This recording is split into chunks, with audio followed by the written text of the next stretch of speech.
কি ব্যাপার, তুমি পাগল মেয়েটাকে এত অবাক হয়ে কি দেখছো? না মানে ও আচ্ছা, বুঝতে পেরেছি। খুব খারাপ লাগছে তাই না? আমারও খুব খারাপ লাগছে। ও মা, এই মেয়ে তো দেখে প্রেগনেন্ট। ছি, এই দুনিয়ার মানুষগুলো কতটা নিচে নেমে গেছে। দেখো, একটা পাগলি মেয়েকেও ছাড় দিল না। অবশ্য আমার মনে হয় যে শব্দ সেই পাগলিরই। কে জানে কার সাথে না কার সাথে কোথায় শুয়েছে, যার ফসল ওর পেটে আছে।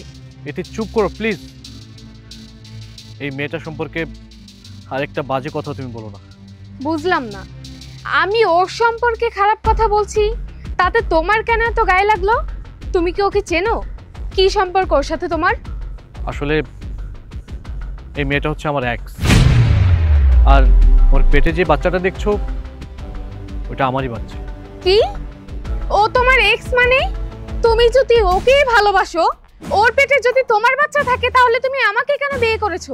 সত্যি বলতে আমি তোমাকে বিয়ে করতে চাইনি, আমার ফ্যামিলির চাপে পড়ে তোমাকে বিয়ে করতে বাধ্য হয়েছে। ও আচ্ছা, ফ্যামিলির চাপে পড়ে আমাকে বিয়ে করেছো। তাহলে এই মেয়েটার জীবন কেন নষ্ট করলে? দেখো, ওর সাথে আমার রিলেশন ছিল এটা সত্যি, কিন্তু আমি ওকে বিয়ে করতে চাইনি। কেন করতে চাইনি জানো? হঠাৎ করে সে একদিন আমাকে বলে সে নাকি প্রেগনেন্ট। আচ্ছা রাকিব, তোমার কি মনে হয় না আমাদের এখন বিয়ে করা উচিত? বিয়ে করব মানে কি বলতেছো তুমি এগুলো? আরে আমি তো তোমার সাথে এতদিন মজা করেছি, আর এখনকার দিনে সবাই কম বেশি একটু এরকম মজা করেই রিলেশন, এটা তো একটা স্বাভাবিক বিষয়, অ্যাভেলেবেল করতেছে মানুষ। আরে তুমি এসব কি বলছো? তুমি জানো না আমি প্রেগনেন্ট? এই কি বলতেছো তুমি? মানে তুমি প্রেগনেন্ট আর তুমি সেটা আমাকে বলতেছো বিয়ে করার জন্য? তুমি কি করে ভাবলে যে আমি তোমাকে বিয়ে করব? আর তোমার পেটে যে বাচ্চাটা আছে সেটা তো অন্য কারো হতে পারে। রাকিব, তোর এত বড় সাহস, তুই আমার গালে থাপ্পড় মেরেছিস? পিন্ডির বাচ্চা, তোকে আমি বিয়ে করব না। তোর সাথে আমি যা করেছি সব মজা করেছি। ওঠ ওঠ, আমার বাসা থেকে এক্ষুনি বের হয়ে যাবে, আর কখনো তুই আমার চোখের সামনে আসবে না। যা।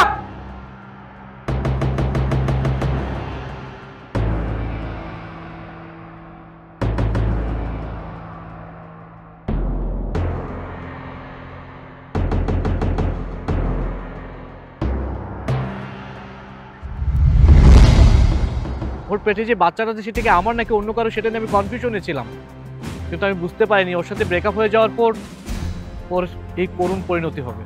আসলে কি আর বলবো, তুমি হচ্ছে একটা ভণ্ড মানুষ। দুইটা মেয়ের জীবন তুমি নষ্ট করেছো। আর এই যে এই বাচ্চাটার কথা একটাবার চিন্তা করেছো?